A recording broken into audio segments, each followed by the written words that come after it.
career, you have freedom of choice.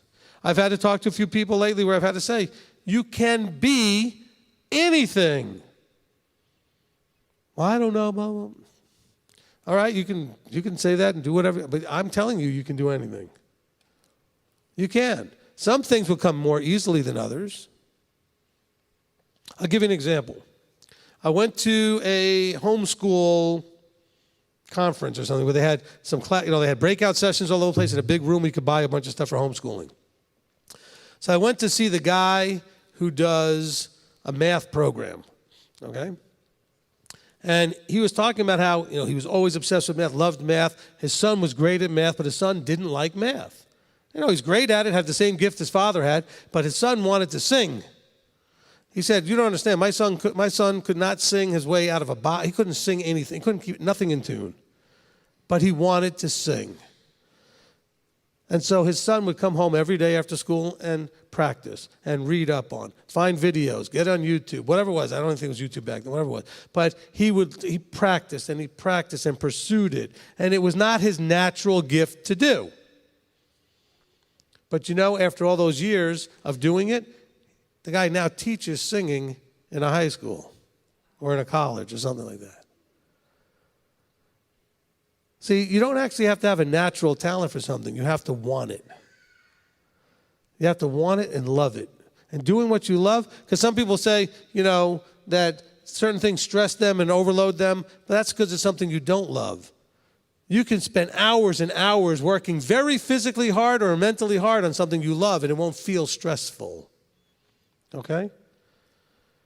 I don't work at all. Nothing that I'm doing feels like work. I put in an awful lot of effort, if you understand what I'm saying. I do a lot. It's not work, though, because I love what I do. Okay? It's physically exhausting. It takes effort. I have to put effort into it. Okay? I have to spend time doing, but it's not laborious. It's not work. It's not toil. And so I would counsel, a little sidebar here for career stuff, I would counsel you to figure out what you enjoy doing. So how many of you, if you're willing to raise your hand, would love to change careers to something else? Okay, let me tell you how to do it, at least how to begin. I want you to make a list of everything you've ever done. Just make a list. This job, that job, this job, everything. Then one at a time, start at the beginning, it doesn't matter. Go through the jobs and ask this question. I'm going to give you a series of questions. First thing is there anything about that job that you enjoyed? I don't mean like just the only tasks of it. I'll make something simple. Let's say you drove a bus, like a school bus.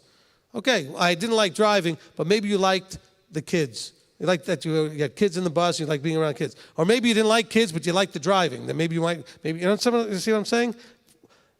Whatever it is, maybe you didn't like kids or driving, but you liked the fact that you were serving, that you were being a benefit to people filling a need. Think about, was there anything that you liked about the job, that you enjoyed, that was fulfilling? Then ask yourself, well, why was that aspect fulfilling? What was it about it? Did you like being indoors or outdoors? Did you like being with people or not with people? Did you like, being under deadlines and pressure like that? Or did you like having total freedom to kind of just creatively get things done whenever? What did you like? Then ask the second question, what was it about it that you absolutely didn't like? And then ask yourself, why? Why didn't I like that? Because it's okay to say I didn't like it, but you got to ask the question, well, why? What was it about it that you didn't like? Did you really not like it, or you didn't like it because the place that was doing it in such a way that you didn't like it? But if it was done differently, you might have liked it, whatever it was. And then so you're going to end up with two big lists from all of those jobs and all the things you've ever tried and done. All these things that you've enjoyed and love, and all these things that you don't. And then you start asking the question, what kind of careers or things that I could do that pay money can let me do some of this stuff right up here, where most of what I'm doing is up in this stuff? And then you ask, and doesn't have most of this stuff down here? You see? And then next thing you know, you might be like, oh my goodness, that's a blah, blah, blah does most of that. Whatever it is, you can fill and it's something you maybe never tried. But it utilizes so many of the things that you liked the things you enjoy. By the way, also put the things that you were good at and the things that you weren't good at. It's kind of important to have that, but it's not necessarily critical because you can really enjoy something you're not good at. So put those things in the same category. If it's something you were good at but you don't like, put it in the bottom. If it's something you were good at but you like, put it at the top. If it's something you were bad at but really liked it, even though you weren't good at it, put it at the top, because like the singing guy, you could put in the effort and you could become good at it. Okay? Having a gift at something means that you don't have to work as hard as the average person to be good at it. Okay? To be great at anything, everybody has to put in an extra effort.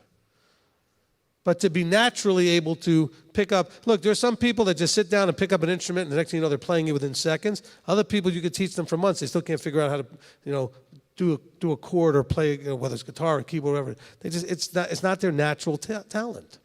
Okay? But still, to get really good at it, both of them would need to practice and need to work at it. Did that help at all? If you have any friends that are struggling, give them. And by the way, I don't care if you're 30 or if you're 60, you can do this. I tell the story all the time of my friend's mom who, she became an attorney. I think she was in her 60s. She just decided she wanted to go to law school. We all looked at her like, okay, you're 60 or whatever.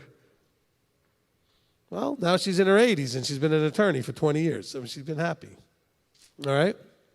So just understand those things. Now, but realize that's kind of how it is with all of the aspects of your life. You have the freedom of choice. You can analyze and observe what things in your life are you doing well, what things in your life are you not doing so well, and how can you work on the things that you're struggling with. But it starts with a heightened awareness. You got to zoom out to where you have awareness. You understand what I'm talking about? You're going to have to zoom out so you can see the awareness. Okay.